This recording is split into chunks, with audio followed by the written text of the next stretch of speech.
dnes po 25 letech také více než kdy jindy máme mnoho důvodů se zamýšlet, kriticky reflektovat a možná také být trochu znepokojení nad tím, co se kolem nás děje.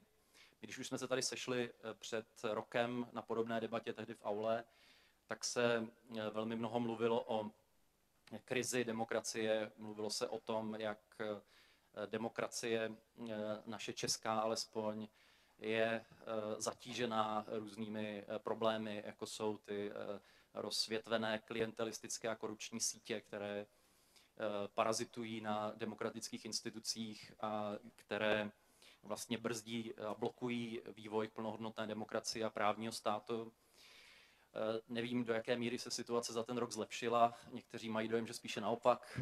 Dnes už někteří varují před tím, že přecházíme dokonce k jakémusi jinému režimu populistických oligarchů, kteří koncentrují ve svých rukou mediální, politickou, ekonomickou moc a dokonce zaznívají hlasy, jako třeba slovo k listopadu, které zveřejnili, myslím, včera bývalí chartisté, kde varují před tím, že někteří naši představitelé vyloženě jak se vyprodávají ty demokratické hodnoty a principy, k nímž jsme se přihlásili právě v listopadu 89.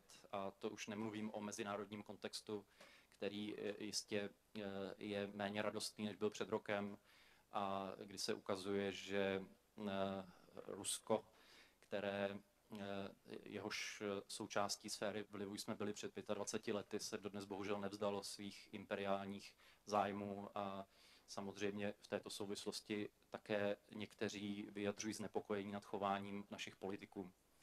Já jsem jenom zmínil pár těchto důvodů na úvod, aby bylo zřejmé, proč tady nechceme jenom juchat a slavit nad tím, jak máme demokracii a svobodu, ale proč se chceme zamýšlet. Nicméně není mojí úlohou, abych to tady říkal já vás budu jenom provázet tímto dopolednem. Od toho jsou tady naši hosté, kteří k tomu tématu, myslím, mají velmi mnoho říct. Já vám je tady postupně představím, i když někteří z nich jsou vám jistě důvěrně známi. Začnu Petrem Pithardtem. Petr Pithard je původním vzděláním právník, v období normalizace to byl disident, také jeden ze signatářů Charty 77.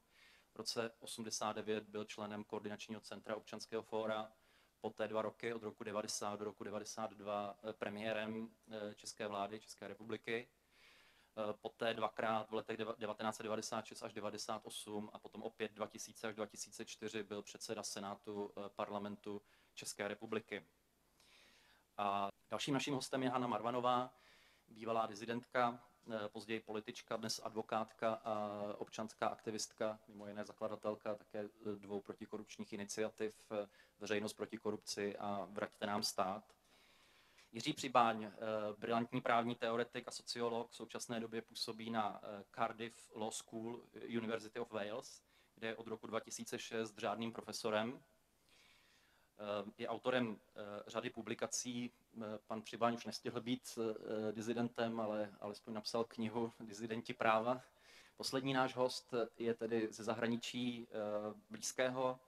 Je to Holger Zastrow, vlastně jediný aktivní politik mezi našimi hosty. Snad pro nás polehčující okolností může být, že to není český, ale německý politik. Pana Holgera Zastrowa pozvala nadace Friedrich Naumann Stiftung, mimo jiné právě proto, že pochází z bývalého východního Německa. Tím jsem splnil první část své historické úlohy tady a předávám slovo nejprve Petru Pithardtovi.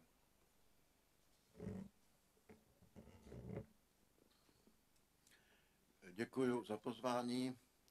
Jsem rád, že je vás tady tolik.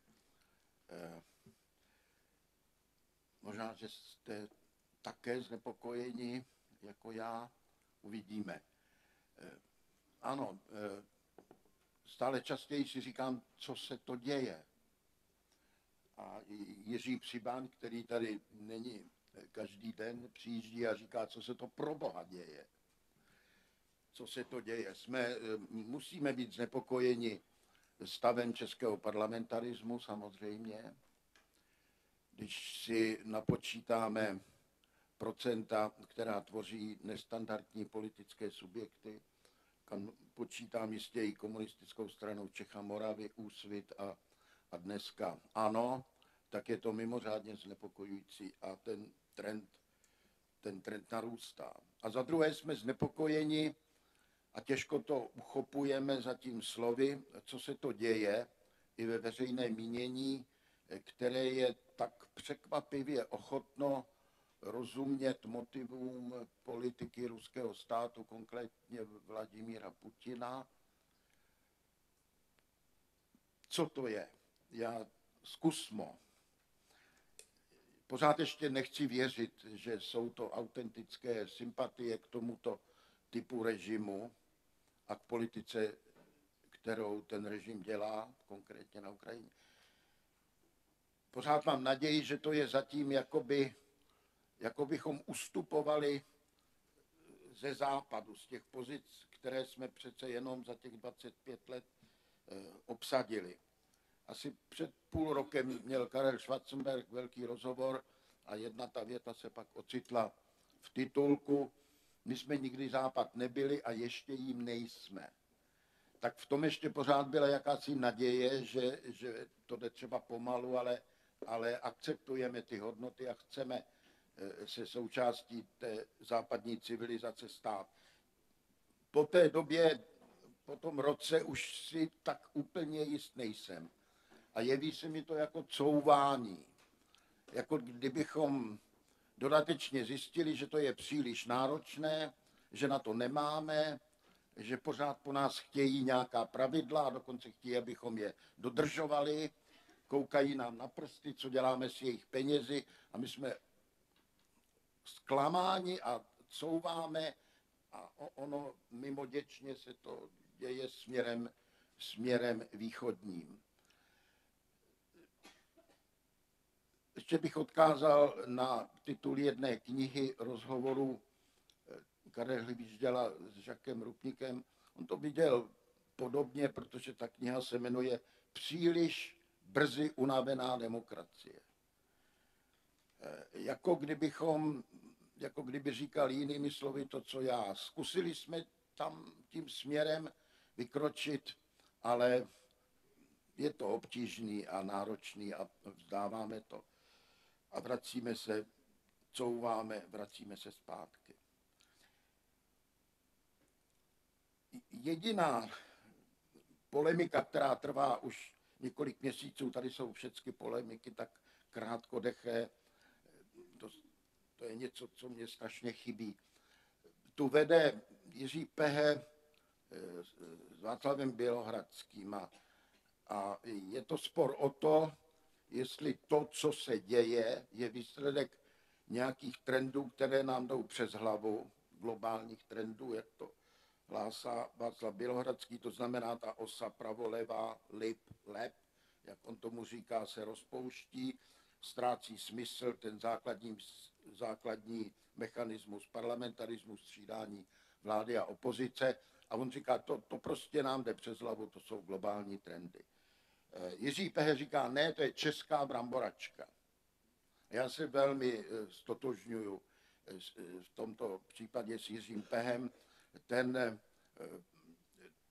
Ten Bělohradského vlastně postoj je takový alibistický, s tím se nedá nic dělat, tak je to všude. A není to pravda, je to česká bramboračka. A to je druhá část toho mého, jestli mám ještě chvilku času. My jsme například politické strany přece nikdy neuměli. U nás vzniká politické stranictví tím, že vznikne jedna strana, což je už pojmově nesmysl. Nevymezuje se vůči hodnotám nějaké jiné strany. Nemáme potřebu takovéto konfrontace hodnot. Je to strana proti Vídni a to je její raison d'être. Teprve po asi 13 letech vznikne druhá strana, ale zase nevznikne na základě jiného hodnotového základu. Vznikne na generačním sporu. To je taky apolitický vlastně spor. No a ta jedna strana, ti naši poslanci abstenují ve Vídni. Jednou za rok tam přijdou, učiní radikální prohlášení a vrátí se. Přitom v té době To Rakousko pracuje na zdokonalení svého právního systému. Rakousko bylo právní stát, Rakousko-Uhersko. Buduje vyspělé školství, samosprávu a my se to neúčastníme, protože ta strana je protistátní, proti Vídni. To mě hodně připomíná postoj mnohých našich lidí k Bruselu. Jako kdyby jsme si to nacvičili v tom vztahu k Vídni a teď se trvačně ty postoje praktikujeme vůči Bruselu. Za první republiky byly strany stavovské, to prostě nebyly normální strany, které by se vymezovaly hodnotově proti sobě. Byly stavovské a to, co je jediné spojovalo, abychom udrželi českou většinu v parlamentě. Zase ten národní prvek jakoby kazí tu klasickou politickou hru politického pluralismu. Já se ptám, jestli my jsme něco zvorali v tomto smyslu po tom listopadu, jestli jsme udělali nějaké chyby, které k tomuto dnes ustupování ze západních hodnot přispěly. My, kdo to je my? Staly se podle mého názoru dvě události, mohutně posílily nedůvěru, která tu byla v zásadě vždycky u veřejnosti k politickým stranám. A to, co dneska zažíváme, je asi důsledek toho. To první bylo způsob, jakým bylo Československo rozděleno. Ve volbách v červnu 1992 žádná politická strana neměla ve svém programu rozdělení státu. Kromě Slovenské národní strany, to byla patologická strana, dneska je úplně mrtvá a šéf, ten opilec, už úplně zmizel z veřejné scény. Přesto se třetí, čtvrtý den po volbách začalo jednat o rozdělení státu. V Brně ODS, HZDS. To znamená, že si lidi museli říct, tak k čemu my jsme tady. Dělají, že se nás ptají, ale ve skutečnosti si udělají, co chtějí. A ta druhá, to byla opoziční smlouva z léta 1998. Před těmi volbami tady skutečně zuřila volební kampaň, která svým mobilizačním koeficientem asi neměla obdoby. Zeman mluvil o tom, že vítězná strana sociálně demokratická bude vázat legitimace svých členů do kůže poražené ODS, tedy poražených členů ODS, daleko strašnější výroky než ty momentální jeho, podle mého názoru. Klaus nechal rozvěsit plakáty, využil těch asociací s podzimem 38 mobilizace, ta žlutá a ta černá písmo z té doby, mobilizace jde o všechno. No, načež po volbách se prostě dohodli na aranžmá, které nemá obdoby, které v podstatě znamenalo, že změní volební zákon, budou tady jenom tyto dvě strany a budou se střídat tak, aby je už nikdo nikdy nemohl, aby nikdo nemohl rozšířit počet politických stran. My jsme opravdu politické strany neuměli, takže končím tím, že to prostě nemohu pokládat za ztracené. Je to česká bramboračka, je to náš problém, naše nezvládnuté tradice. Není to tak, že jsou to globální trendy, proti kterým jsme naprosto bezmocní. Tak já děkuji Petru Pithardtovi. Já jsem říkal,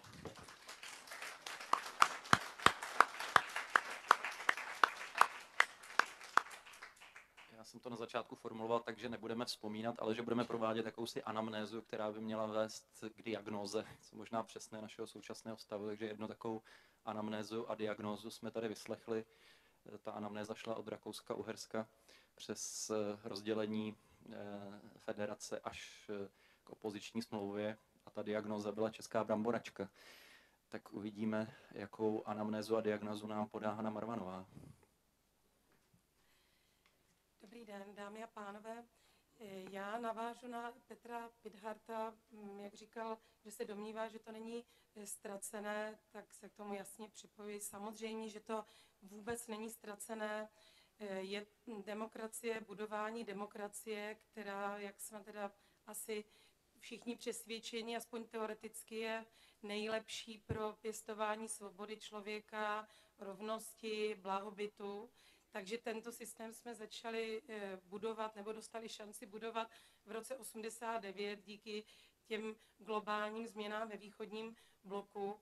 A dostali jsme šanci vybudovat, ale asi je dobré si říct, nevím, nakolik jsme si to uvědomovali v tom listopadu 89, že tu demokracii tady za nás nikdo nezavede. Že demokracie neznamená, že se zruší vedoucí úloha komunistické strany, otevřou se hranice, umožní se lidem svobodně se projevovat, svobodně podnikat, studovat, že je třeba vybudovat určité instituce, pravidla, v rámci nichž ta demokracie může fungovat a nebude docházet k tomu, co podle mého názoru vidíme, k takovým deformacím demokracie. On to nazval Jacques Krupník nejdřív jako unavená, příliš brzo unavená demokracie. Možná jsme si mysleli, že to jaksi přijde samo, že to je prostě úplně samozřejmý proces, otevřeme brány, ta demokracie tady vstoupí. Ne, to je věc, o kterou musíme neustále pečovat, musíme budovat ty demokratické instituce, chci říct, které bdí nad dodržováním těch hodnot, protože základním principem demokracie je rovnost občanů před zákonem. A podle mého názoru úplně klíčovým pro úspěch demokratického zřízení je, jestli se podaří vybudovat právní stát. V rámci první republiky byly určité jevy, které bychom i my kritizovali. Ale na těch jevech vyrostla podpora nakonec po druhé světové válce komunistické strany. Lidé se tady dobrovolně vzdali své svobody. Nezapomínejme na to, že tady si lidé tu komunistickou stranu v roce 1948 zvolili, protože měli za to, že ona nejlépe odpovídá na to, co lidé chtějí. Chtějí se mít dobře, chtějí blahobyt, chtějí nějaké bezpečí. A lidé nejsou teoretici, většina voličů nejsou teoretici, kteří vidí ty hrozby. Já jsem si před dnešní debatou znovu připomněla některé stati Ferdinanda Peroutky. On to velmi pěkně popsal třeba v Demokratickém manifestu. Byli intelektuálové jako právě Ferdinand Peroutka, který po roce 1945 varoval před tím, že hrozí nedemokratický vývoj Československa. Veřejnost ovšem na to neslyšela, zvolila si a prožívali jsme 40 let totalitu. Já se domnívám, že v zemi, kde 40 let lidé nezažili svobodu a demokratické zřízení, tak tam je větší nebezpečí, že demokracie sklouzne svou podstatou v něco, co je opakem demokracie, ať už je to nějaká podoba neliberální demokracie, oligarchické demokracie nebo jakkoliv. A není to spojeno s konkrétními osobami, je to spojeno s tím, že otevřením prostoru svobody lidé nestratí svoje bývalé návyky. Já jsem si uvědomovala, myslím si, že to je i dodnes, ten rozvoj korupce u nás, podle mého názoru je možný i proto, že spousta lidí ještě žije, kteří zažili, že bez známostí, bez styků, bez těch klientelistických sítí, které se vyvinuly třeba v době normalizace, tak by se nemohli mít dobře.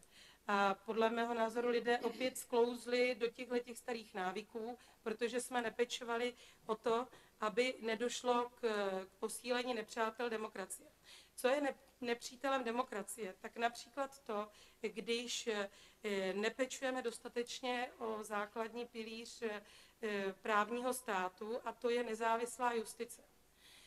Soudy státní, a do toho řadím do značné míry i státní zastupitelství, musí být nezávislé, protože pokud je závislé nějakým způsobem na vládě, nebo dokonce, jak to dnes i píší poslední roky zprávy Bezpečnostní informační služby, jsou tyto instituce právního státu zasaženy klientelismem a dokonce propojeny určité osoby s organizovaným zločinem, tak samozřejmě ten občan potom, když se dovolává práva u soudů, u orgánů činných v trestním řízení, třeba u státních zástupců, tak narazí na to, že má pocit, že tady tyto instituce nejsou pro něj a že možná, že ten spor je dopředu ovlivněný někým, kdo má více peněz, kdo si zkrátka domluví, jak má spor vypadat, kdo si to zaplatí.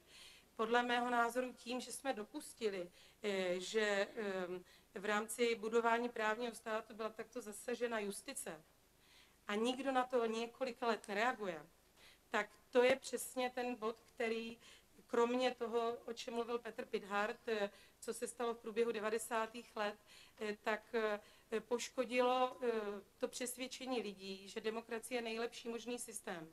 Pak se nedivme, že lidé slyší na volání někoho, kdo říká, že to jednoduše zařídí.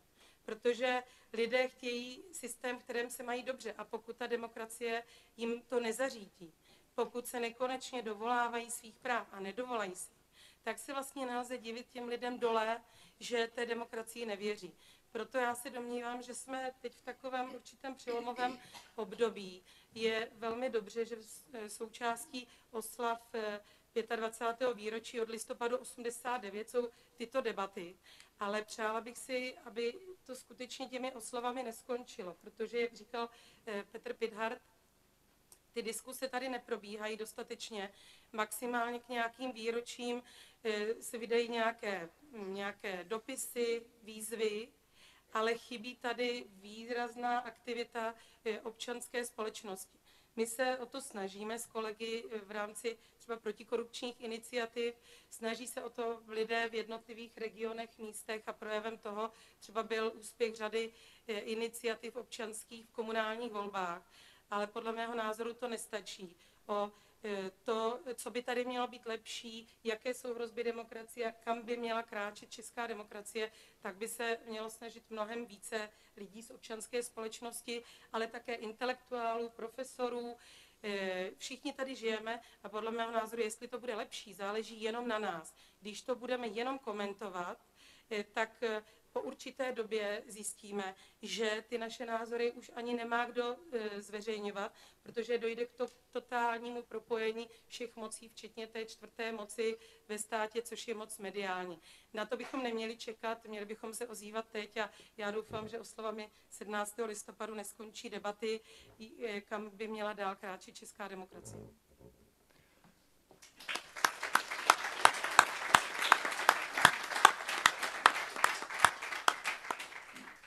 Tak promluvila právní praktička, a co na to právní teoretik? Právní teoretik nebude mluvit velšsky, když jste to oznámil, že budu mluvit česky, tak skutečně ano a děkuji moc za pozvání. Moc si toho vážím a vážím si především toho, že je tady tolik lidí a současně tolik studentů, protože já jsem přišel tady na fakultu a šel jsem automaticky do té přednáškové místnosti první a tam jsem najednou viděl samé lidi ve věku okolo 70 let a říkal jsem si, jestli toto je publikum, kam kráčíš demokracie, tak... To je univerzita 3. věku. Univerzita 3. věku to byla, já myslím, že pokud se bavíme takhle o tom času, tak zajímavé je samozřejmě, když je to k listopadu 89, tak můžeme říct, ano, už tady není ta bysta Lenina, je tady Masaryk a tak dále. A je zajímavé, že se pořád bavíme o těch symbolech. Nechme Václava Havla odpočívat v pokoji. A to, co se změnilo tady, to není odkaz jednoho politika, to není odkaz ani jenom konkrétních lidí, to je prosím celková komplexní změna. To, k čemu tady došlo po roce 89, to můžeme označit za modernizaci. To je v podstatě, my se vracíme do moderní společnosti, čili dnešní společnost je úplně jiná, než před rokem 89, v mnoha ohledech mnohem složitější. Před rokem 89 to bylo vlastně velice jednoduché. Buď to jste byl tady nebo tam a ty volby byly vlastně do celého života dost jednoznačně dané. V současnosti ty volby jsou mnohé a člověk si neustále musí uvědomovat, jaké ty volby jsou správné, jaké jsou špatné a vlastně to vždycky ukáže až čas. Takže kam kráčíš demokracie, my dopředu nevíme. My jenom víme, že demokracie jako politický systém je výhodná tím, že ona je flexibilnější a dokáže reagovat na nahodilosti, na krize, ať už jsou ekonomické nebo jakékoliv jiné. A v tomto ohledu já myslím, že jestli nám něco hrozí v tom výhledu, tak je to riziko, že tady proběhne demodernizace. Že ta složitá moderní společnost, která se tady objevila za těch posledních 25 let, skutečně zase imploduje do jednoduchých pouček na to, že někdo je vůdce a někdo poslouchá, že za něco se budeme donekonečna bít, ať je to vlast, nebo a budeme se vymezovat proti cizincům, proti cizákům. Ti cizinci uvnitř, ti nepřátelé uvnitř jsou vždycky nejnebezpečnější. A že se vlastně tady ten režim bude tak či onak demokratický, protože dnesní OSN naprostá drtivá většina zemí se hlásí k demokracii. Otázka je, jaká ta demokracie bude. A demokracii tedy my můžeme říct, tady nastala určitá situace, kdy ty volby, dokonce to je 40% v parlamentu, hlasy pro KSČM, Úsvit a ANO dohromady sčítají 40% hlasů. Já jsem loni před volbami, ještě nebo už to bylo po volbách, označil hnutí ANO za politicky extremistické hnutí. Spousty lidí si myslelo, že jsem přeháněl, ale já jsem tím myslel jednu věc. Pokud vy řeknete, že nejsme jako politici, tak se musíme ptát, a co jste vlastně? Kdo jste? Zajímavé ovšem bylo, že do hnutí ANO to mělo takový mobilizační efekt toho, čemu můžeme říct pokřivený obraz občanské společnosti. Protože spousty lidí bylo oprávněně rozzlobených na politické strany, které, jak správně řekl Petr Pithart, my je neumíme. My tu stranickou demokracii neumíme, my neumíme ani parlamentarismus historicky.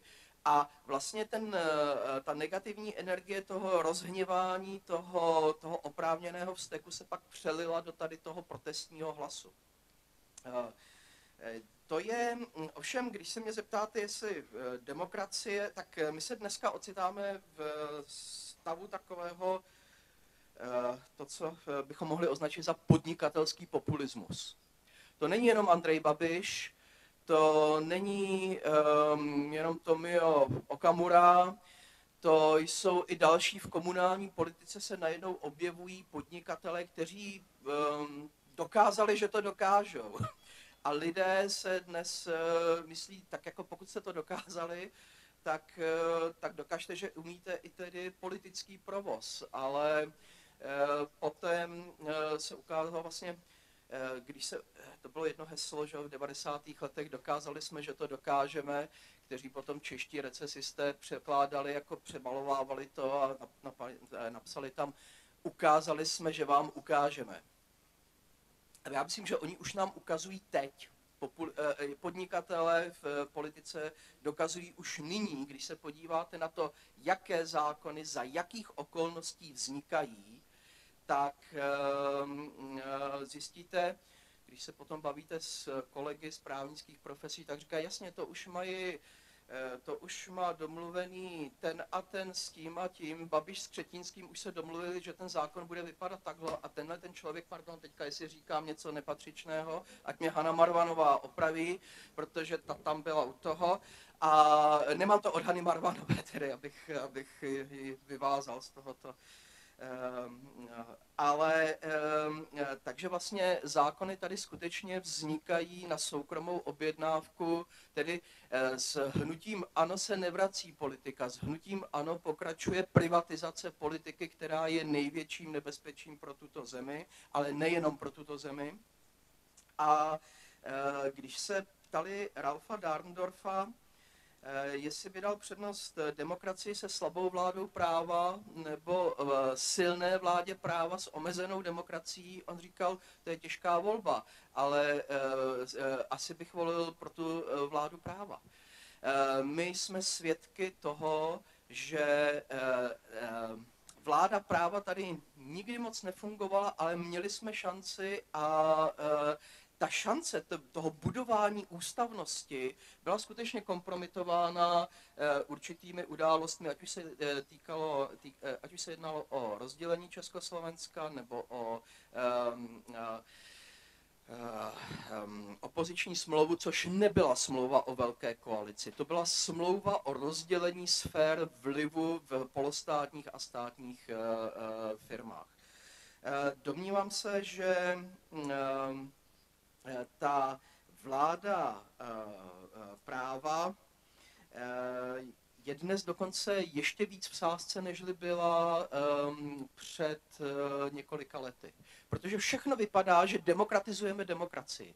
Vracíme vám, tedy slyšíme na hlasy voličů, ale ten depolitizační tlak z hnutí ANO a dalších je takový, že skutečně, když se podíváte na zákon o státním zastupitelství, to je klasická ukázka toho, jak si soukromé zájmy dělí dál veřejnou sféru. Ale já bych to chtěl zakončit tím, že toto jsou obecné rysy demokracie a demokracie je v jistém ohledu vždy krize a řešení krizových situací. Demokracie je dokáže řešit lépe než jakýkoliv autoritativní režim. To, co se děje v České republice, je česká bramboračka, s tím naprosto souhlasím, ale má to širší evropské kontury. Politické elity všude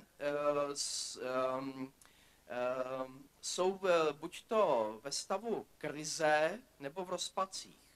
Když se podíváte na jižní křídlo Evropské unie, nástup populismu bychom neměli chápat jenom jako riziko, ale i jako vysvětlení předchozí krize.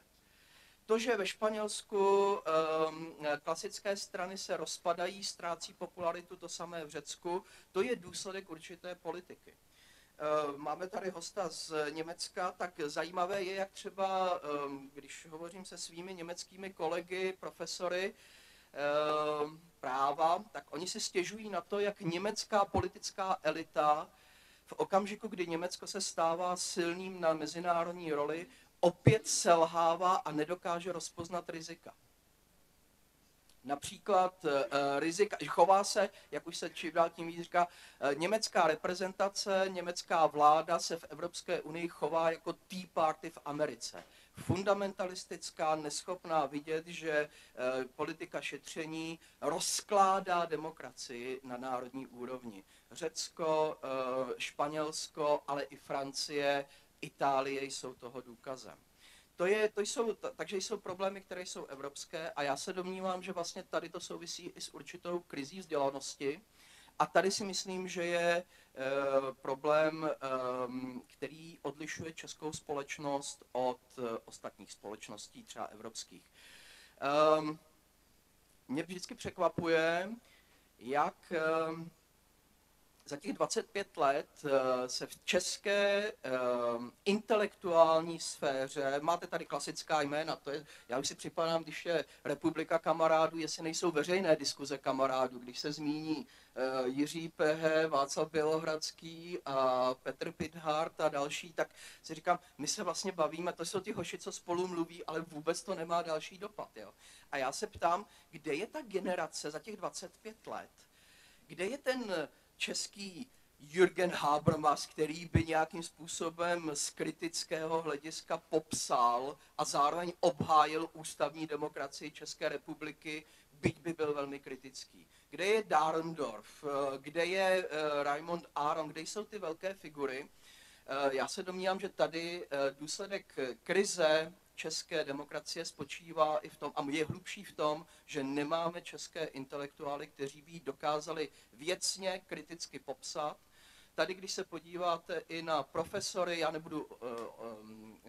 když se podíváte na profesory, docenty politologie, filozofie, praktické sociologie, tak zjistíte, že to jsou lidé, kteří vystudovali v 90. letech někde na Erasmu, oxeroxovali spousty materiálů a kdybyste četli jejich knihy a podřídili je nějakému režimu plagiátorství, tak spousty z těch knih by prostě neprošly. Je zajímavé, že vlastně selhává české humanitní vědy zcela selhávají v popisu. Bavíme se o různých generacích, 40, 50, ale i ta nastupující generace 30 mě překvapuje, že vlastně přebírá ten jazyk, to ptydepe akademické, které je nesrozumitelné za zdmi této budovy či jakékoliv jiné univerzitní budovy. A v tom já spatřuji docela vážnou krizi, ve které ve srovnání s jinými evropskými společnostmi je na tom česká společnost mnohem hůř. Politologové si myslí, že z hlediska, že to je nejlepší stupenka do politiky. To je prostě omyl.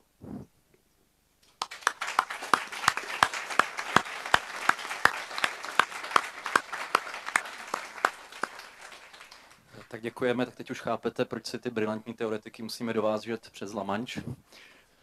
Und wenn man bei uns die Verfassung sehr streng auslegt, dann ist es nicht möglich, einfach so, ohne verfassungsändernde Mehrheit, also 2/3 im Deutschen Bundestag, einfach so mal zuzustimmen, dass Deutschland beim EU-Rettungsschirm mitmacht. Wir haben trotzdem mitgemacht, weil es politisch durch die Kanzlerin, durch die Mehrheitsfraktionen, die großen Fraktionen, gewünscht war, weil es im europäischen Interesse liegt. Trotz alledem auch da, sonst sind wir da sehr streng. Und ich halte es auch wichtig, dass auch Minderheitenpositionen in der Verfassung respektiert werden. Und dass man eine Verfassung niemals beugt, auch wenn es politisch vielleicht gerade angebracht ist. Was die EU-Rettungspolitik betrifft, das ist wahrscheinlich ein ganz anderes Thema dann am Ende. Da sage ich als Ostdeutscher, dass es für mich selbstverständlich ist, dass man auch Ländern hilft, denen es schlechter geht. Wir haben das in Ostdeutschland selbst erfahren. Ich habe es vorhin ganz am Anfang gesagt, vieles, was bei uns entstanden ist, ist auch mit Hilfe anderer entstanden, auch mit Hilfe der Europäischen Union. Es sind auch viele Gelder aus Europa von anderen Ländern, zu Zeiten, wo es denen halt besser ging, auch zu uns geflossen. Dafür sind wir sehr dankbar. Es gehört aber eines dazu, man kann nicht einfach immer nur Geld rüberschieben, sondern wenn, erwarte ich auch das, was bei uns und im Übrigen in fast allen also ehemaligen RGW-Staaten, ehemaligen sozialistischen Staaten gemacht worden ist. Dann müssen die Gesellschaften auch bereit sein, also auch Spanien, Italien, Griechenland, auch selbst sich zu ändern. Das heißt, man muss das Geld nehmen, um ihre eigene Gesellschaft zu ändern. Wenn man sagt, ich nehme das nur und mache so weiter wie bisher, das geht nicht. Wir haben uns ja auch geändert. Bei uns hat es ja jede Biografie betroffen. Viele Arbeitsplätze sind verloren gegangen. Die großen Betriebe, ich glaube auch in Tschechien ganz genauso, in Polen, überall im Osten, sind kaputt gegangen. Wir haben einen sehr hohen Preis dafür bezahlt. Deswegen weiß ich auch, dass die Skepsis gegenüber diesen Hilfen für Griechenland beispielsweise in Osteuropa, in Ostmitteleuropa ja extrem groß ist. Sie dürfen eins nicht vergessen, Sie mussten hier fast alle, die Älteren, auch was Pensionen und sowas betrifft, heftige Einschnitte hinnehmen. In Ostdeutschland ist das auch so gewesen, während jetzt in Griechenland die Pensionen weiter so bezahlt werden sollen. Also wenn wir helfen, dann müssen die aber auch bereit sein, sich zu ändern. Dann bin ich dafür. Díky. Nechce Jiří Přibáň reagovat krátce? Dobře, takže naši hosté by rádi nechali prostor rovnou vašim dotazům. Takže vás prosím, pokud máte nějaké dotazy nebo připomínky k tomu, co jste tady slyšeli, abyste se přihlásili. Zkuste formulovat pokud možno jasně svoje dotazy a pokud možno také adresně na naše hosty, aby nebyli zmatení, kdo z nich má odpovídat.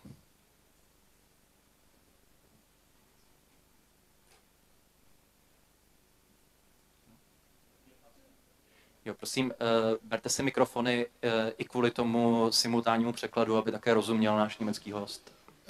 Moje otázka se týkat české bramboračky, takže ji budu adresovat na české hosty a primárně ji zkusím přihrát na profesora Přibáně a nicméně bude mě zajímat i názor paní Marvanové nebo pana Pidharta. Trošku jsem rozuměl z toho, co jste říkali a chci si to teda buď utvrdit, anebo vyvrátit, že vlastně základním problémem toho současného stavu je, že čeští intelektuálové nejsou ochotni si tu demokracii odpracovat. Že prostě pražská lumpenkavárna není ochotná se sebrat a vydat se do 4. cenové skupiny a komunikovat s těmi lidmi, kteří mají úplně stejný hlas.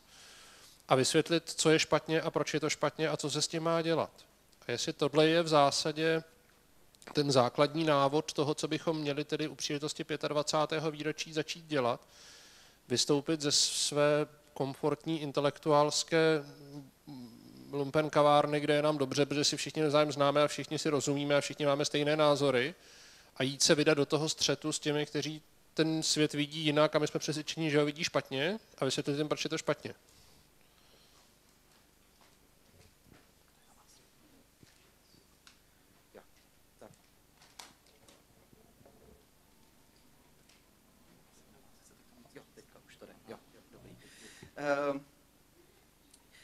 To je ta moje poslední poznámka. Já jsem spíš tím měl na mysli, že ti intelektuálové, my o nich máme strašně vysoké mínění, ale zároveň strašně nízké. A to samé, já myslím, že i oni trpí určitým komplexem méněcennosti, že nedokážou pochopit, že jejich role není, aby skočili do toho veřejného prostoru a stali se těmi významnými politiky, úředníky, diplomaty a tak, ale aby dokázali věcně, střízlivě popsat problémy a stav věcí. Jako ten střízlivý kritický duch mi tady chybí a proto mě překvapuje, když někdo chce popisovat českou situaci a mluví hned o globalizaci. Tam se vejde všechno. Jo? Když prostě nesvádějme věci, které se týkají nás na globalizaci, nespekulujme o obecných abstraktních pojmech, když máme tady zcela konkrétní problémy. A není to teda lumpenkavárna, ale chybí nám, té české společnosti chybí věcný, kritický sebepopis. A všimněte si také, jakým způsobem tady probíhají i intelektuální diskuze nebo v novinách, v médiích. To se takhle kříží. Tam se nevede spor o konkrétní problémy, tam se vede spor my pořád žijeme v ideologických světech. Jo? A čeští intelektuálové obzvlášť žijí v ideologických světech, jak na levici, tak na pravici, to se týká obou teda těch směrů.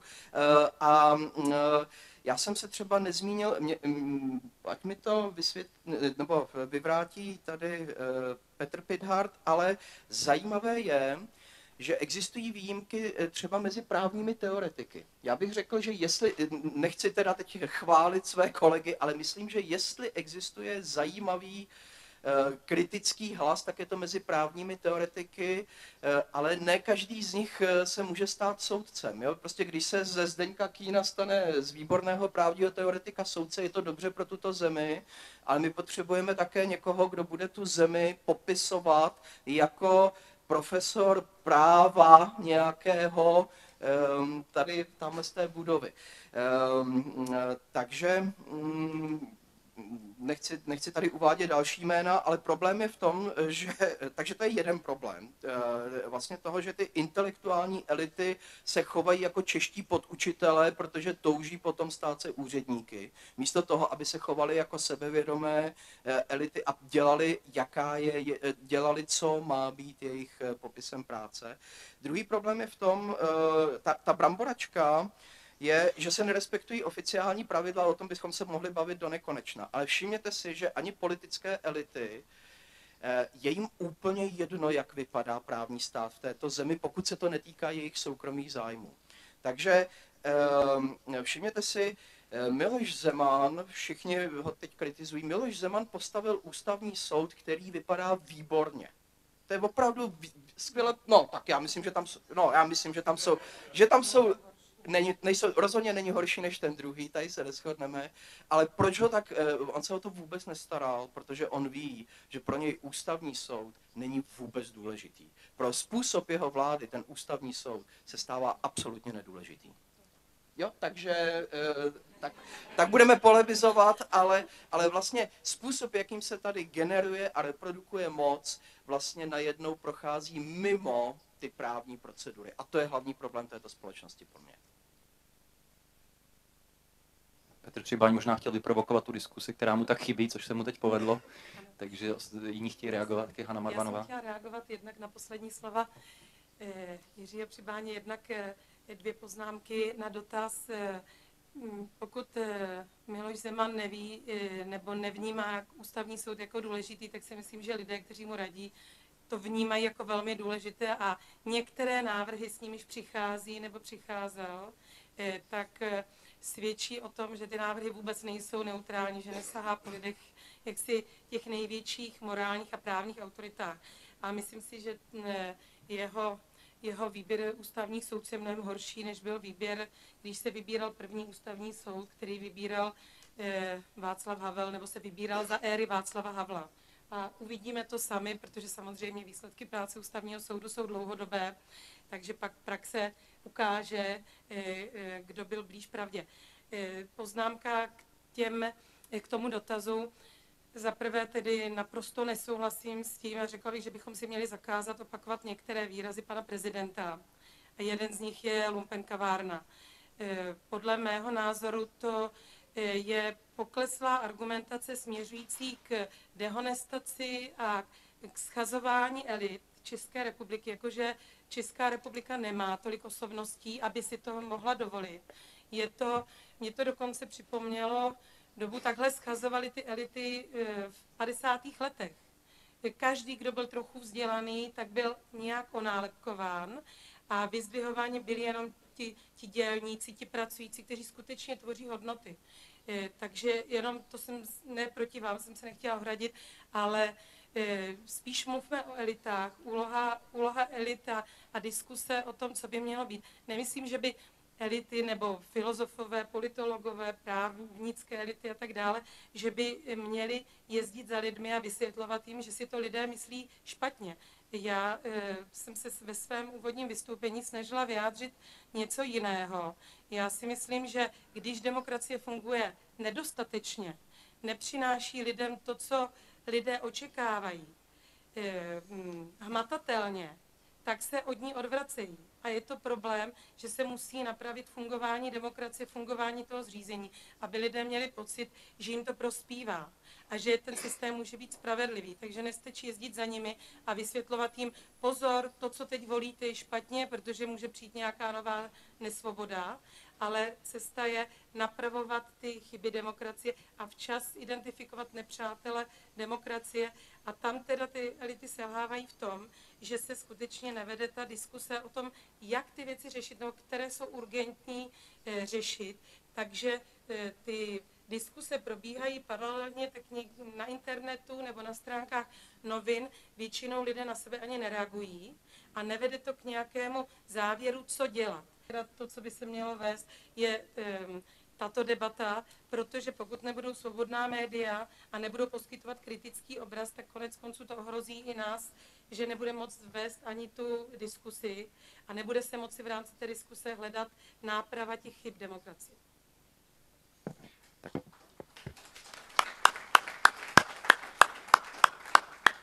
Jenom bych chtěl říct takové malé slovo na obranu médií, že tato debata by měla být snad vysílaná v Českém rozhlase Plus, na což jsem vás také neupozornil. A tak kdybyste si to pak chtěli poslechnout ještě dodatečně a nechat projít hlavou, tak se to bude vysílat ne tuto, ale až tu další neděli v Názorech a argumentech na ČRO+. Ale Petr Pithart k tomu chtěl ještě něco říct. Já tě, Hanko, velmi chválím za tu výzvu, kterou si začala, která vypadá naivní a jako neopakujme ta slova. Ono to takhle přece začínalo s tou opoziční smlouvou. Když se o ní to razil Václav Klaus a několik týdnů, měsíců se to opakovalo vždycky s takovým ironickým šklebem. Chacha, jaká opoziční. Samozřejmě, že to je opačně, že to je smlouva, která vylučuje opozici, ale pořád se to používalo, až nakonec se z toho stal téměř normální prostě pojem, jehož význam se úplně vytratil.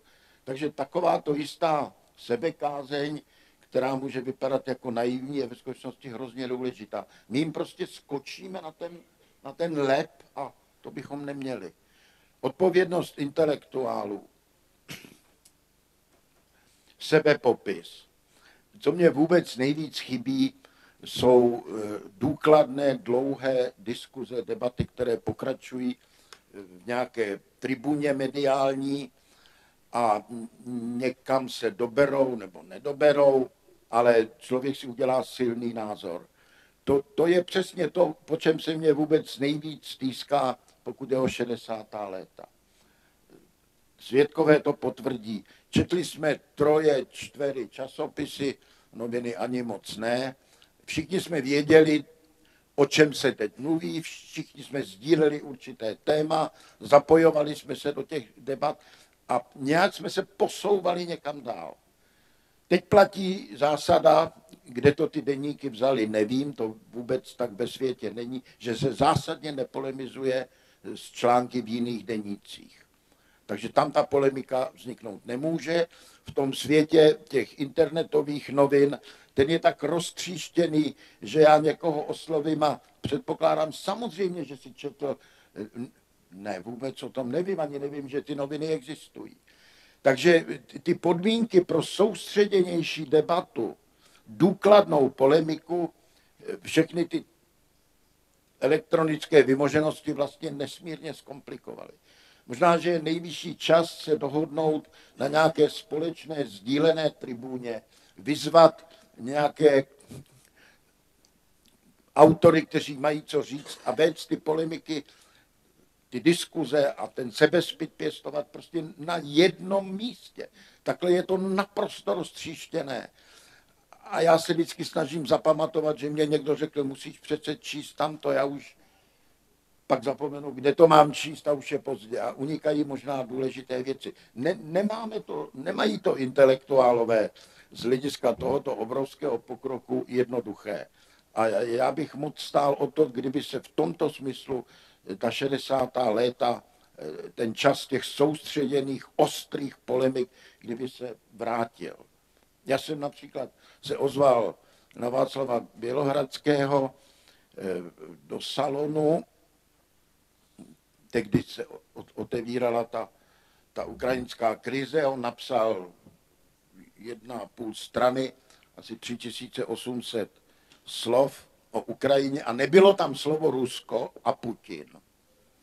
A to mě přišlo velmi divné, tak jsem říkal, ať mě to vysvětlí, jak je vůbec možné psát o Rusku a o Ukrajině a nezmínit, jako kdyby to byl interní problém těch Ukrajinců. No. Myslel jsem si, že ten salon je přesně ta platforma k takovýmto debatám. Mě vůbec neodpověděl, protože to teď prostě se nepěstuje. Teď si každý mele svou, ty důležité dialogy se míjejí. Možná, že by to opravdu chtělo nějak tomu pomoct, nějakou prostě dohodou organizační. Rozpilujeme svůj rozum, svoje angažmá, své city a míjíme se. Tak díky. Jiřinka Šiklová se hlásila.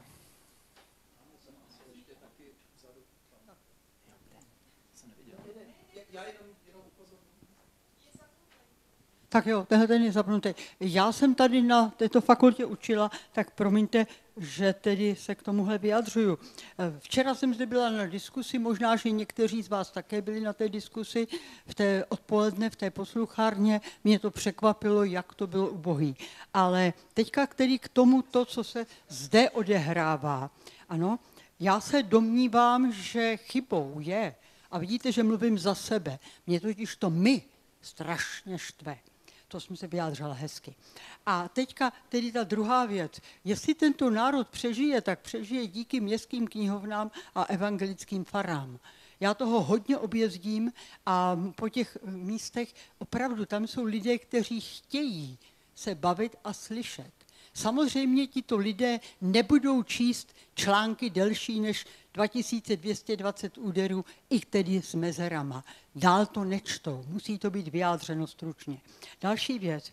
Já se domnívám, že tedy tady my děláme jednu velikánskou chybu, že každýho, kdo jde do politiky, okamžitě schazujeme a na politikovi nenajdeme absolutně nic pozitivního.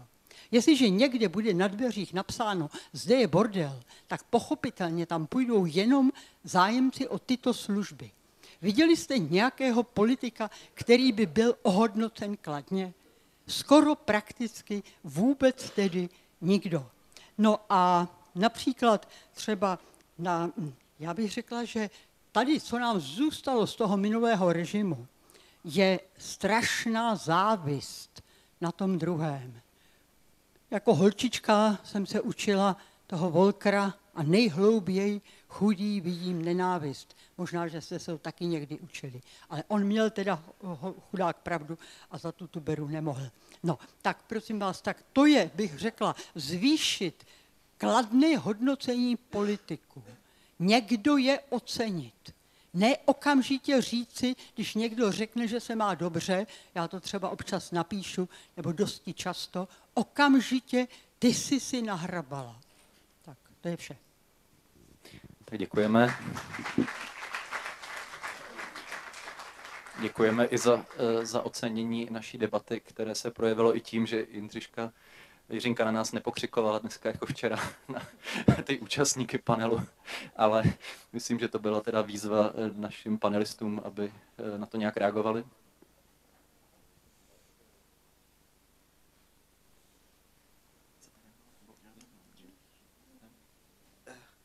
No, buďme hodní na politiky.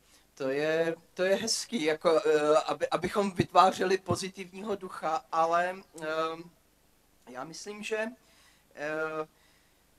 my skutečně žijeme ve zcela jiné společnosti, která úplně jinak komunikuje, tak neznám evangelické fary, ale dneska způsob, jakým se komunikuje, okamžitě se reaguje, tak se vlastně vytrácí ten prostor pro nějaký strukturovanější argument, ale zároveň se otevírá možnost kontroly politiků. A když Giddens hovořil už v 90. letech o takzvané demokratizaci demokracie, on tím měl na mysli právě to, že to, co prošlo politikům, jako byl Adenauer, jako byl Churchill, jako byl de Gaulle, tak to by dneska nikomu z nich neprošlo, protože by okamžitě byli hnáni. Způsob, jakým oni dělali politiku, je prostě dávno vyčerpaný. Ta politika je dnes vystavena mnohem větší kritice a je mnohem viditelnější, mnohem lépe vidíme na to, co ty politici dělají, ovšem to neznamená, že bychom měli také nástroje pro to tu politiku změnit. Čili ta demokratizace demokracie znamená to, že my můžeme více kritizovat, ale mnohem méně toho změníme. To je základní paradox demokracie. Nezměníte nic, přestože můžete být otevřeně kritičtí, ale to není to, co tady paní profesorka asi myslela. Ona myslela takovou tu zapouzdřenost a určitou předsudečnost české společnosti, že politika je svinstvo, takže ji mohou dělat jenom ti, kdo se tak chovají. A oni se někdy tak skutečně, oni někdy rádi tohoto stereotypu využívají. I toto je způsob, jak se legitimizuje moc v Čechách. Na Moravě i ve Slezsku. Téma, o kterém se nemluví, o kterém by se mělo mluvit naprosto zásadně. A to je jednak střet zájmů v politice, to je ten střet zájmů biznis a politika. A jestli to vlastně může fungovat, jestli je to v pořádku, nebo naopak, jestli je v tom nebezpečí. A potom propojení politické, ekonomické a mediální moci. A tam já cítím velikou hrozbu. Já si myslím, že média, pokud má zůstat demokracií, to znamená vláda lidu, lidé se musí mít možnost skrze svobodná média dozvědět, jestli vláda informace, aby mohli posoudit, jestli vládne dobře nebo špatně. Pokud ta média budou ovládat lidé, kteří vládnou, tak potom se občané, voliči nedozvědí včas, že někde nahoře se krade, že je korupce, že ti vládní představitelé dělají chyby a vláda vždycky má tendenci upravovat svůj obraz v médiích tak, aby jim to vyhovovalo. Tak mnohé problematické věci musí řešit ústavní soud. Tak já bych chtěl vědět, jaký je váš názor na kvalitu Nebo jak vlastně hodnotíte českou ústavu v komparaci třeba s Německem, Francií, Británií nebo Spojenými státy? Děkuji. Protože těch dotazů je hodně, tak jenom stručně. Ústava, já vždycky razím ten rozdíl mezi ústavou jako psaným textem a ústavností, která v sobě zahrnuje všechny konvence, tradice a to, jakým způsobem ty věci děláme. Jako text ta ústava má svoje chyby, o některých se diskutuje do nekonečna, o některých se ví méně, ale to má každá ústava. Jo. Mnohem důležitější než ten text je důležitější, jak se ti lidé chovají a zda dodržují určité konvence, které nejsou idiotské. To je také vlastně ten matoucí jazyk, ten mě rozčiluje čím dál tím více. Když prohlásíte jako prezident konvence za idiotské, to znamená, vy je můžete naprosto ignorovat, ale ústavnost stojí na těch konvencích. Zajímavé je, co nastalo loni, ta krize, kdy to skutečně vypadalo, že Česká republika se v rámci ústavy jedné posouvá do úplně jiného ústavního režimu, do poloprezidentské republiky namísto parlamentarismu. Zajímavé je, že naprosto v poslední minutě ti poslanci udělali tu jedinou správnou věc, kterou mohli, ale oni ji udělali.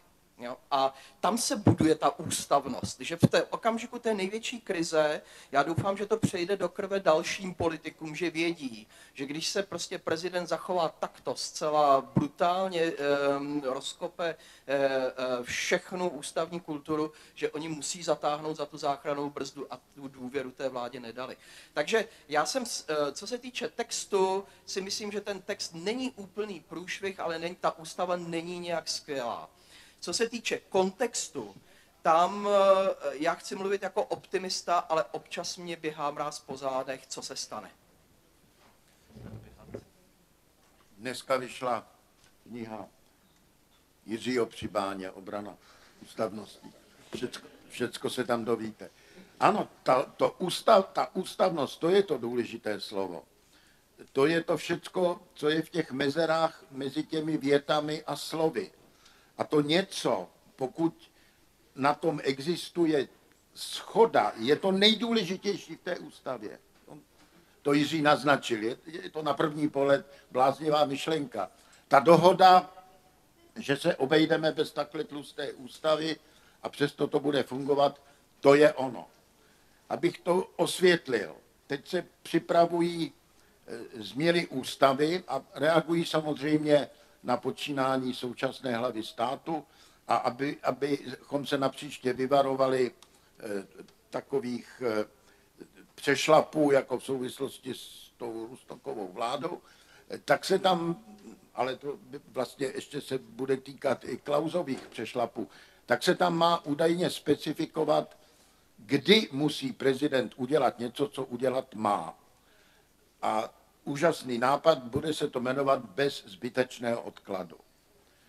Pokud nebudete mít tu dobrou vůli k ústavnosti, tak jste nic nevyřešili, protože on bude vždycky tvrdit, že to není zbytečný odklad a vám nezbyde, než v dalším kole připojit, že zbytečný odklad je víc než 96 hodin, nebo něco takového naprosto nesmyslného. To se prostě nedá napravit. To je prostě malér, který se stál, že jsme měli po sobě dva prezidenty, kteří tak málo rozuměli tomu, co to je ústava. Já nevím, jestli se to dá prostě změnit tím, že tu ústavu učiníme podrobnější. Tím stejně nic nevyřešíme, protože i kdyby ta hlava státu řekla, dobře, tak je to 96 hodin. A pak to někdy porušil, tak stejně nemáte vůbec prostředky, jak to vynutit. Lidi na ulici říkají, proč tam nejsou všude lhůty. To je taková obecná představa. Já říkám, a když tam ty lhůty budou a on je poruší, kdo ho strestá? Kdo je nad ním? Nikdo. To prostě vycházíme z předpokladu, že tyto věci se budou dodržovat.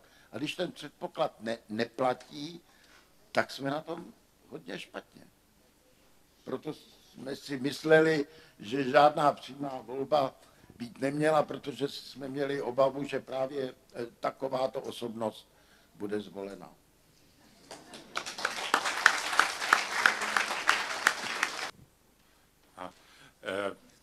Also was die Schuldenpolitik betrifft, das nur ganz zum Anfang, da gibt es in Deutschland inzwischen eine ganz andere Einstellung dazu. Wir halten Schulden für was ganz Schlimmes. Das stimmt nicht immer so, weil jeder, der als Unternehmer investieren will, weiß, dass er in einem bestimmten Rahmen auch Schulden machen muss. Ansonsten kannst du nicht wachsen. Aber politisch sind wir auch in Deutschland in den letzten Jahren dahin gekommen, dass wir gesagt haben, der Schuldenstand der öffentlichen Hand ist zu hoch, wir müssen dort runter. Wir waren zum Beispiel ganz stolz, da war die treibende Kraft meine eigene Partei, dass wir im Sächsischen Landtag das strengste Neuverschuldungsverbot Europas für das Land Sachsen festgelegt haben.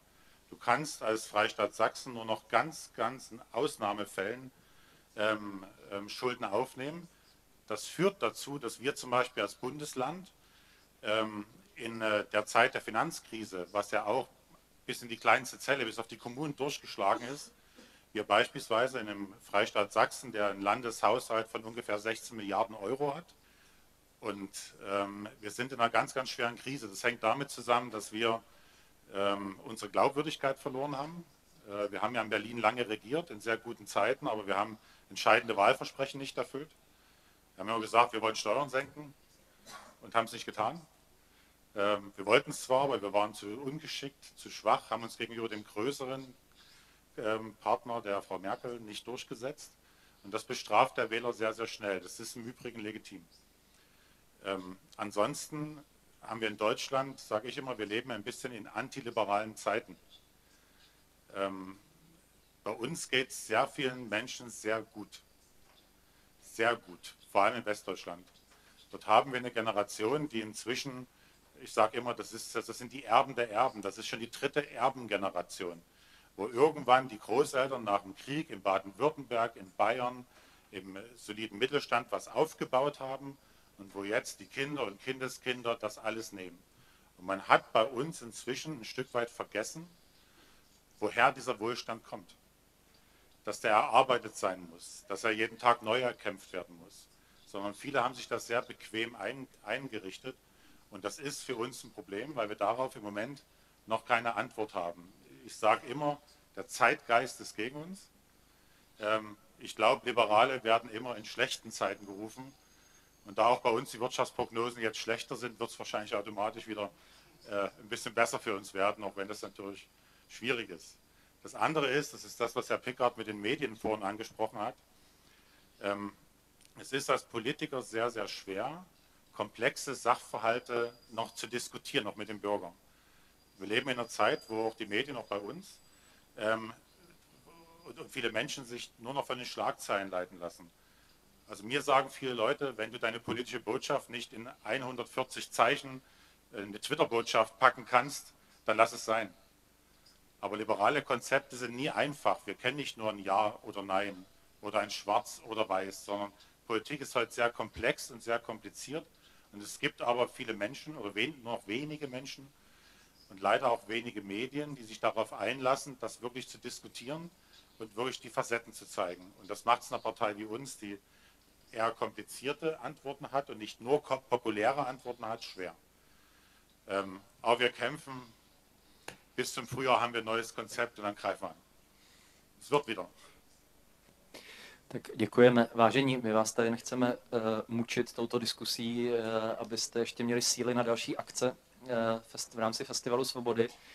Máme přihlášeno 5 ještě diskutujících a navrhuji, abychom se omezili už jenom na 2 dotazy.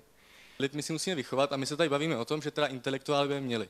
Ale k tomu, aby mohli, tak třeba mluvíte o tom, že kritizujeme Poslaneckou sněmovnu, kritizujeme naše čelní představitele. Ale přeci jenom vemte si, že ty jsou jakýmsi vzorkem té naší společnosti. A myslím, že základ, protože já jsem ještě student, ještě nejsem vysokoškolský student, a myslím, že základ by měl být na školství, základní školství, střední školství. My bychom si ten lid měli vychovat. A to se neděje, nikdo se s námi pořádně nebaví, ta diskuze probíhá nahoře a já to vidím ze svého vlastního pohledu, když se podívám kolem sebe, tak nevíme, co se děje. A nejsme vychováváni k demokratičnosti, nejsme vychováváni k ústavnosti. Mě třeba překvapilo na tom, jak moje děti, když začaly nosit sešity ze školy, tak už od těch 4 a 5 let se učí sebevyjádření. Jo? Že tady oni neustále píší, oni neumějí skoro držet tušku, že jo? Ale neustále píší, co si myslí o tom, co kde viděli, co to znamená. A když to srovnám, já dneska už to určitě vypadá jinak, že? Ale my jsme psali vždycky zážitek z prázdnin, moje rodina, moje město, že jo? To je sice hezké, ale vlastně ta schopnost sebevyjádření a popisu je nesmírně důležitá pro jakoukoliv demokratickou, jakoukoliv otevřenou společnost. To v tom máte naprosto pravdu. Dobře, tak teďka pán ve žlutém tričku. Ne, ten ještě není na řadě. Dobrý den, Jaromír Mazák, katedra sociologie. Děkuju, já mám tady celou řadu dotazů, ale dám teda na pana moderátora, vyberu jenom jeden z nich, když je nás tolik. A chtěl bych se zeptat pana Holgera Zastrova, jestli byste se mohl vyjádřit k té tezi pana profesora Pribáně, že současná německá politika na té evropské úrovni, tak vlastně ta politika škrtů, tak ohrožuje ty národní demokracie například ve Španělsku a v Řecku. A pokud s tou tezí souhlasíte, nebo ať už k ní máte jakýkoliv postoj, tak jestli probíhá nějaká debata v Německu ohledně této politiky a jestli se to nějak vyvíjí. Děkuju.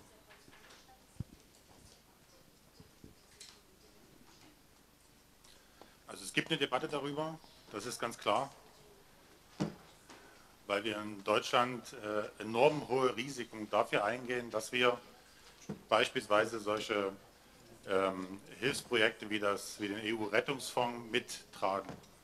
Es gibt bei uns sehr viele, auch bei uns in der liberalen Partei gab es einen großen Streit, hat die Partei fast zerrissen. Ganz, ganz viele, die gesagt haben, da sind wir übrigens bei der Verfassungsdiskussion, wir müssen unsere Verfassung sehr eng auslegen und nicht nur das tun, was politisch populär oder opportun erscheint. Und wenn man bei uns die Verfassung sehr streng auslegt, dann ist es nicht möglich, einfach so, ohne verfassungsändernde Mehrheit, also 2/3 im Deutschen Bundestag, einfach so mal zuzustimmen, dass Deutschland beim EU-Rettungsschirm mitmacht. Wir haben trotzdem mitgemacht, weil es politisch durch die Kanzlerin, durch die Mehrheitsfraktionen, die großen Fraktionen gewünscht war, weil es im europäischen Interesse liegt. Trotz alledem auch da, sonst sind wir da sehr streng. Und ich halte es auch wichtig, dass auch Minderheitenpositionen in der Verfassung respektiert werden. Und dass man eine Verfassung niemals beugt, auch wenn es politisch vielleicht gerade angebracht ist. Když tady byla Margaret Thatcherová, která taky figurovala jako symbol toho neoliberalismu. Když tady byla po 10 letech, tak v jednom rozhovoru, který ale pak úplně zmizel, jakoby, ale existuje, řekla ovšem, ano, chválím, ale ekonomická reforma bez právního rámcu, to je osudový omyl. A hledejte ten její projekt, těžko ho najdete, je prostě zakopaný někde, protože to byla strašná rána těm autorům té naší formy ekonomické transformace. Dneska už by si to nikdo nedovolil, tato nesmyslná hesla opakovat. Tak já bych jenom dodal, že to Dahrendorf neříkal jenom po 2 pivech hospodě, ale že to napsal už v úvahách o revoluci v Evropě, o tom kasínovém kapitalismu, i když samozřejmě nevím, co předtím vypil. Ale Jiří Přibáň chtěl k tomu něco říct. Já jenom na to chci stručně reagovat, to je pravda, ale ta ekonomická transformace, ke které došlo, ta byla nutná, nedělejme si iluze. Tady náš kolega z Německa tvrdí se, nebo aspoň právníci v Německu tvrdí, že každá 5. privatizace ve východoněmeckého průmyslu byla skorumpovaná, tak či onak. Nevím, jestli je to jenom tak střelé od pasu, či když se podíváte na poválečnou ten německý hospodářský zázrak, spousty z toho byly nacistické peníze. Nedělejme si iluze o tom. Ale pak přišla generace, která se s tím snažila nějakým způsobem kriticky vyrovnat a postavit se proti tomuto konsenzu poválečnému. A tady vlastně po 25 letech my najednou vidíme, že lidé, kteří se v té ekonomické transformaci obohatili, nejenom, že mají ekonomickou moc, mají dneska politickou moc a z té politické moci diktují to, jaká ta pravidla nyní budou. Jo? Čili tady vzniká zvláštní druh oligarchie, která nemá s demokracií nic společného, ale tato oligarchie najednou se tváří, že nám vytvoří právní podmínky. Zavřeme vám Rittiga, Janouška, to jsou ti vexláci, ty my nepotřebujeme. Ale způsob, jakým se tady bude vládnout, bude úplně jiný a s demokracií nebude mít nic společného. Díky. Pan Zastroh ještě k tomu chtěl něco říct. Ja, ich glaube schon, wenn ich das so verfolge und soweit ich die Situation in Tschechien kenne, der entscheidende Unterschied ist das, was Herr Pickard gerade gesagt hat. Wir hatten und haben einen Rechtsrahmen. Und wir haben eine unabhängige Justiz. Und das ist das Erste, was bei uns eingeführt worden ist. Das ist auch das Gute.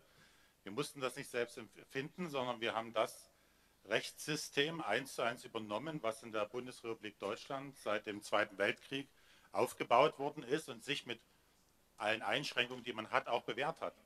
Das, was man oftmals in mitteleuropäischen, ostmitteleuropäischen Ländern oder ja noch viel mehr in Russland hat, was ich vorhin gemeint habe, mit dem, was ich mir nicht vorstellen kann, wie es sein kann, dass einzelne ehemalige Funktionäre aus dem Jugendverband, wenn ich zum Beispiel an den Komsomol in Russland denke, oder Parteifunktionäre plötzlich Inhaber eines großen Ölkonzerns gewesen sind. Die Privatisierung in osteuropäischen Ländern ist eben nicht mit diesem Rechtsrahmen gelaufen. Deswegen gibt es Oligarchen in Deutschland unvorstellbar.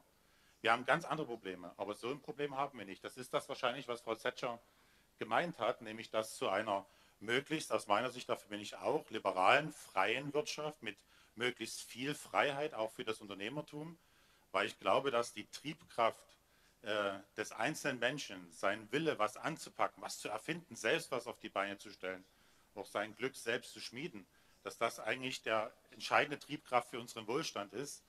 Das bedarf aber natürlich klarer Regeln. Wie weit man die spannt, muss man diskutieren. Das ist auch in jeder Gesellschaft ein bisschen anders, aber es braucht klare Regeln. Es braucht eine unabhängige Justiz, frei von Korruption, die das unabhängig von politischen Einflüssen auch kontrolliert. Wenn das nicht ist, dann machst du es wie eine Bananenrepublik und dann wird der wirtschaftliche Aufschwung nie sein. Russland, ein reiches Land, ein wahnsinnig reiches Land, und schauen Sie, was die im Endeffekt auf die Beine stellen. Nichts, ist eigentlich eine Schande, und das liegt an dem Rechtsrahmen. Tak je vidět, že poslední dotaz se dotkl velmi delikátního bodu, protože všichni chtějí reagovat. Ještě Hana Marvanová. Já jsem chtěla reagovat a vlastně jak na tu českou stránku toho problému, tak tu světovou, protože to, co my jsme zažili počátkem 90. let nebo v průběhu 90. let, tedy to, že proběhla privatizace bez dostatečného právního rámce. A tady podotýkám, tehdy byl velký spor mezi ekonomy a právníky, ale ti ekonomové vyhráli v tom. Tehdy právníci předtím varovali, říkali, že ten takzvaný útěk před právníky, že to je chyba. Vedl třeba k tomu, jenom za všechno uvedu příklad, bylo tady vytvořeno 500 investičních fondů, do kterých lidé svěřili důvěřivě své prostředky a domnívali si, že nějak spravedlivě teda také na tom bohatství budou mít pak podíl. A většina těch fondů byla vykradena, vytunelována, téměř nic z toho se nevyšetřovalo a kontrolu nad těmi fondy zajišťovalo dohromady 8 lidí na ministerstvu financí. Tomu už se nedá říct, že to je jaksi opomenutí, tomu už se dá říct, že to takhle schválně bylo naplánováno, protože zvítězila ta představa, o které mluvil Petr Pithart, proti které on třeba tehdy jako předseda české vlády důrazně vystupoval, nebo třeba my, právníci, kteří jsme byli v poslanecké sněmovně, ale měli jsme na to malý vliv. A když já jsem se domnívala, že tedy ty ekonomické ztráty v důsledku nedostatku regulace bank, investičních fondů, fungování akciových společností a jejich možnost snadného vytunelování na úkor většiny občanů důvěřivých, takže to je jenom nedostatek té české cesty transformace, že jsme to dost nepohlídali, nebo že jsme neprosadili tu dostatečnou regulaci.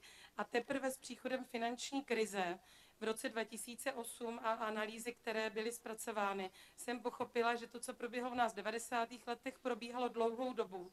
Už vlastně, jak jsem teda se dozvěděla z výborného amerického filmu Finanční krize, který všem doporučuji, tak probíhal už od 80. let, kdy určité finanční skupiny, zájmy získaly takový vliv na americkou administrativu, ano, asi to netýká jenom Ameriky, ale tam je popisována situace v Americe, takže získali takový vliv, že si skrze ty politiky prosadili zmenšení těch regulací, které by bránily roztočení těch podvodů, z nichž potom vznikla finanční krize. Tehdy, když byla v plném proudu, tak se slibovalo, že se všechno vyšetří, že se zjedná náprava, zjistí se, kde jsou ty chyby a prosadí se tvrdě ty změny. Já si myslím, že to dodnes nenastalo na západě a že to je vlastně, to, že se vlastně to nevyřešilo, nebyli pojmenováni viníci a ty škody jsme zaplatili my v České republice za ty chyby transformace v 90. letech a ty světové velmoci za celé to období, které způsobilo finanční krizi, tak to, že to zaplatili obyčejní lidé tím, že to zaplatil stát, že se na tom podíleli, nezaplatili to ti viníci, tak to znamená, že to podlomilo podle mě i celosvětově víru v demokracii, ve fungování právního státu. To je to, o čem jsem mluvila na začátku. Ti lidé okradení v těch investičních fondech a v bankách, ti prostě jako těžko tady uvěří jakékoliv řeči o demokracii, protože oni přišli hmatatelně o své peníze. Takže ty chyby, které se staly u nás, ty byly jenom projevem toho, že byl ten trend tyto chyby dělat v celém světě. Jak říkal Jiří Přibáň, a to je veliká pravda, kterou zmínil, bohužel to teď, to k čemu došlo, a takto se nakumuloval kapitál u, tak bych nazvala, nepravých lidí, tak ti dneska mají tak dominantní vliv na politiky, ti si je všichni můžou zaplatit. To je příběh těch vlivných finančních skupin, o kterých tady se hovoří, že ovládají klíčové politiky této vlády. A proto možná došlo k zásadnímu obratu zahraniční politiky České republiky, že to je pod vlivem těchto finančních skupin. Takže pokud se toto dopustilo, tak ono to následně ovlivňuje ty politiky a fungování demokracie. Minimálně by se mělo o tom problému mluvit. U nás už chyby transformace nenapravíme, protože přišla amnestie, která vlastně všechny ty chyby přikryla. Nikdo nebude odpovědný. Vyslat tento signál. Minimálně tedy na příště už by se to nemělo opakovat a mělo by se mluvit o nebezpečí, když se takto propojí biznis a politika, protože lidé nejsou svatí a ti biznismeni, když takto ovládají buď ty politiky přímo, nebo dokonce sami vstupují do politiky, tak tam nebudou hájit zájmy všech občanů, ale budou primárně hájit své zájmy, budou vlastně permanentně ve střetu zájmů a měli bychom o tom mluvit dřív, než se to rozmůže a než se to stane úplně normálním, čehož se tedy obávám, jak o tom mluvil Petr Pithart.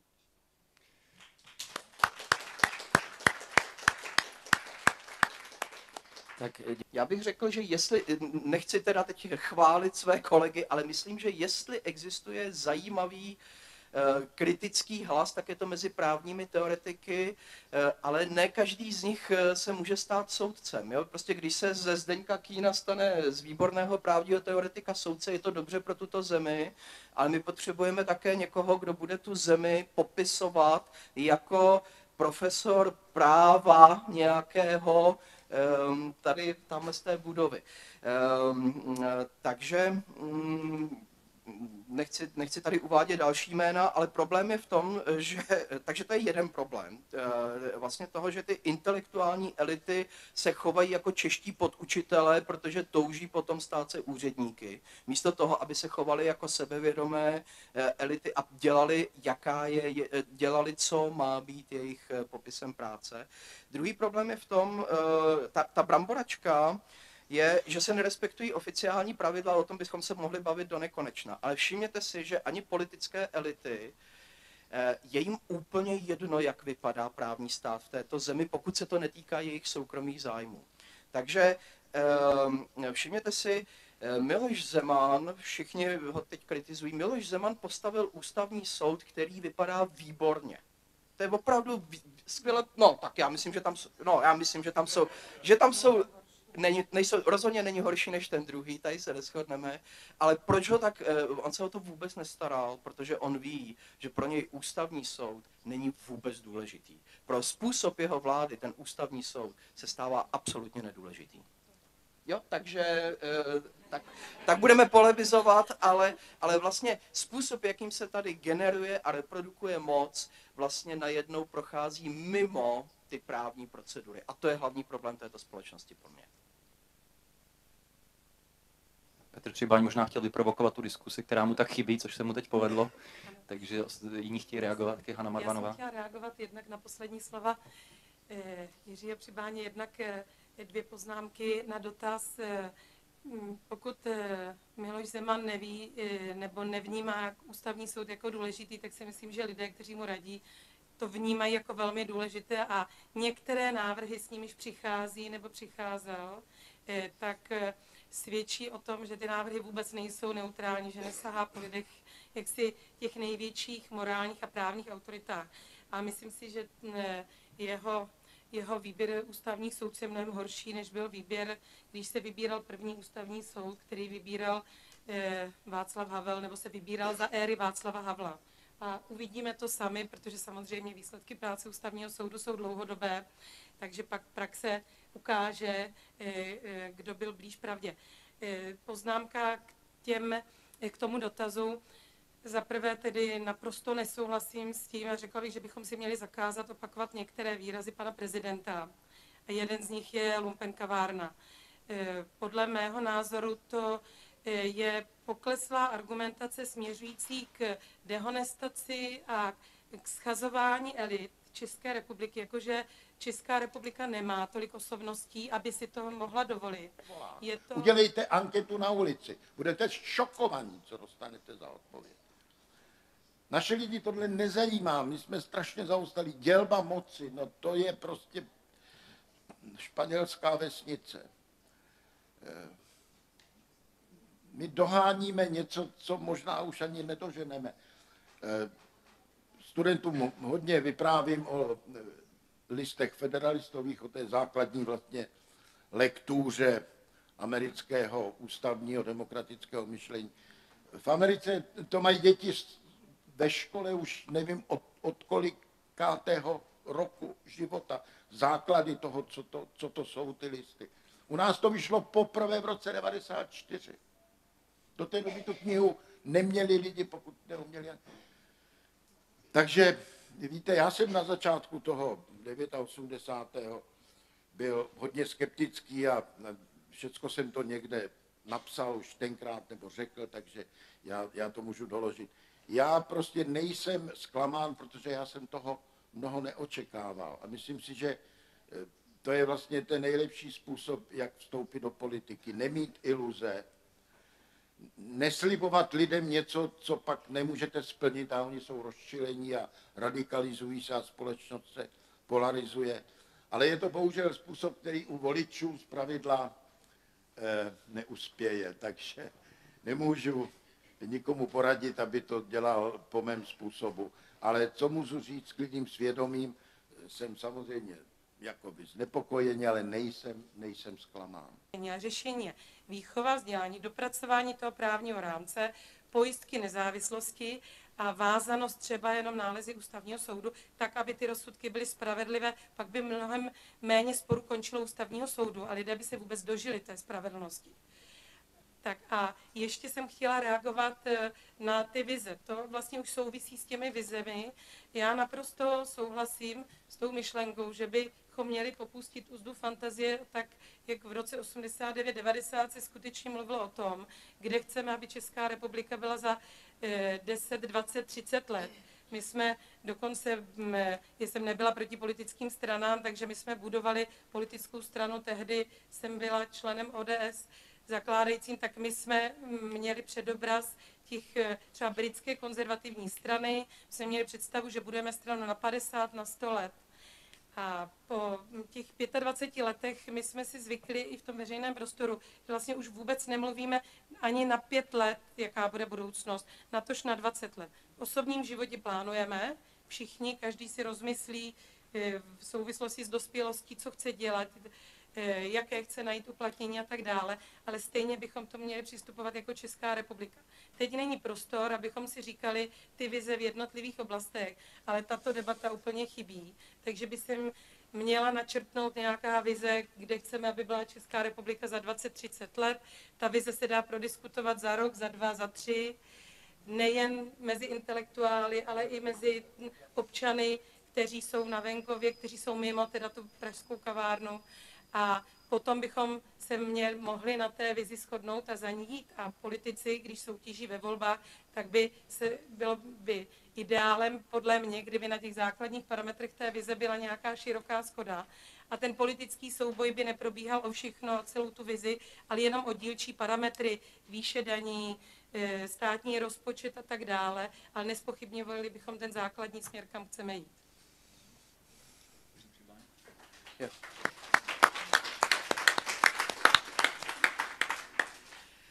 To je zajímavé, jak jsme na diskuzi o demokracii a končíme tématem právního státu a toho, jak vlastně to právo důležitější, nežli jestli volíme demokraticky nebo nevolíme demokraticky. To, co tady říkal i Holger, že vlastně na rozdíl od ostatních východoevropských zemí Německo má jednu velkou výhodu, nezávislou justici.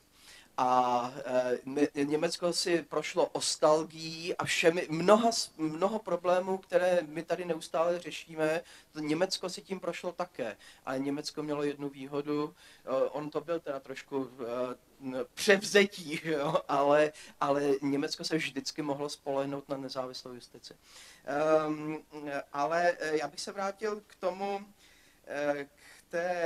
nejprve k té diskuzi a otázka, jakým způsobem pěstovat demokratickou diskuzi a každý máme svého nepřátele, kterého jsme nikdy neviděli. Já mám jednoho českého novináře, který neustále, kdykoliv něco někde řeknu nebo napíšu, tak on vždycky řekne, že jsem to řekl špatně.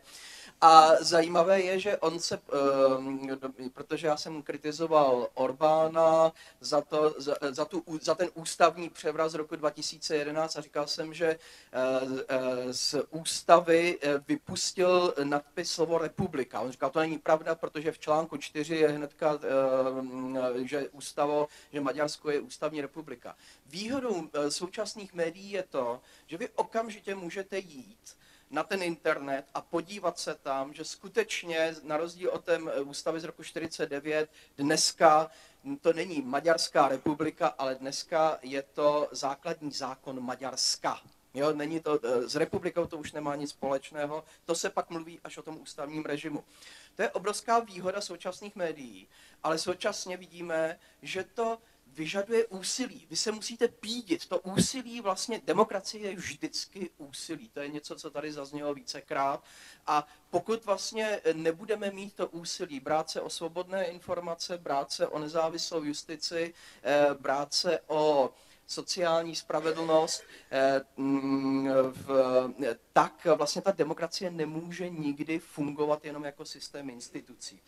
Modernizace, postmodernizace, ano, já s tím naprosto souhlasím, co já jsem chtěl říct, je vlastně to myšlenka, že postkomunistické země tím, že vlastně oni museli vybudovat tržní hospodářství, museli vlastně nějakým způsobem znovu postavit demokratické instituce, takže oni vlastně ty revoluce byly nějaké, a vše, co se dělo následně, bylo modernizačním úsilím, ale už v postmoderní době, kdy vlastně jakoby všechno bylo možné, o nic nešlo, existovaly tady přesně představy o tom, jak více deregulace znamená více svobody, což je samozřejmě nesmysl.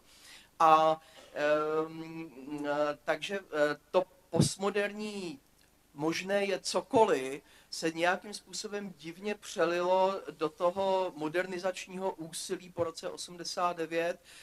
Právnickou fakultu bych bral jenom jako jednu z mnoha institucí, máte pravdu, ale to je opravdu jedna z mnoha institucí, ke kterém asi jistě je obecný problém, jakým způsobem vzdělávat právnické profese. Já chci být optimista tady a když hovořím obzvlášť s tou novější generací právníků, vidíte, že je tady elita. My jsme nemluvili dnes vůbec o elitách, ale je tady elita lidí, i mezi právníky, kteří jsou vzdělaní, když ne v České republice, ale v zahraničí velice často. A ti lidé se dneska i vrací sem.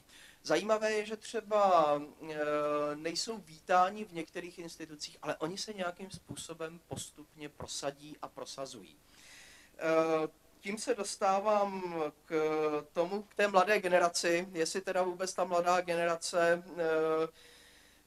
má nějakou šanci. Mladá generace to má vlastně mnohem složitější, než jsme to měli my, kdo jsme opravdu nastupovali na právnickou fakultu v únoru 1990. A já jsem si tehdy říkal, to bude pár let trvat, ale pak se to tady všechno změní a všechno to prostě, reforma vysokoškolského vzdělání se nastartuje taková, že prostě do 10, do 15 let tady budeme mít generaci skvělých odborníků a mezi nimi ještě lepších intelektuálů a ono to všechno dopadlo jinak.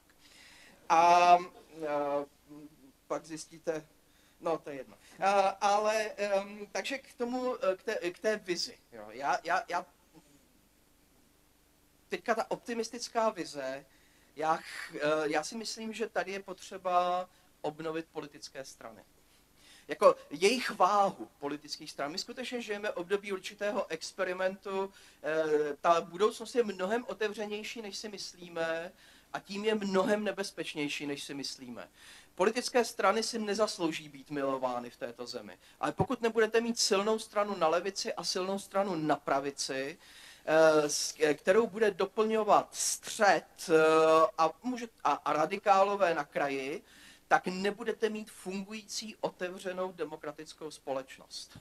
To je jednoduchý fakt. Čili obnova politického stranictví na levici, na pravici je nesmírně důležitá, na rozdíl od mobilizačních hnutí, které popírají politiku jako takovou, ať už ve jménu rasy, nebo ve jménu vzteku, nebo ve jménu čehokoliv jiného. Důležité s tím je, a tady zase, my nejsme až tak jako... Tato země si prošla velkou transformací, ale pořád v ní funguje zdravotnictví, pořád to školství kritizované nějakým způsobem je dostupné pro všechny. Prosím? Ale tak přijeďte do Británie a já vám ukážu, jak lidé umírají v nemocnicích. Čili přimlouvám se za to, a není to vize ani pravicová, ani levicová, ale když pěstování občanství, tak jedině pěstování občanství sociálního s životními šancemi pro celou společnost, což je vlastně myšlenka liberální, rozšiřovat životní šance pro co nejvíce lidí. A v tomto ohledu mladá generace vlastně má mnohem méně šancí, než měla generace v 90. letech. Takže toto považuji za stejně důležité jako za zachování nezávislé justice. A v té nezávislé justici já jsem optimista, my se tady ještě budeme chvíli hádat o to, jestli ten ústavní soud je dobrý nebo špatný, ale ten ústavní soud, já bych se bál situace, ve které by se ten ústavní soud měl stát nedůležitým. To potom už bychom nehovořili o demokracii ústavní, ale o nějaké variantě mobilizačních populistických hnutí, které si vždycky hlas z ulice získají, aby dosáhli na moc, kterou budou recyklovat podle svých vlastních potřeb. Toho se skutečně bojím.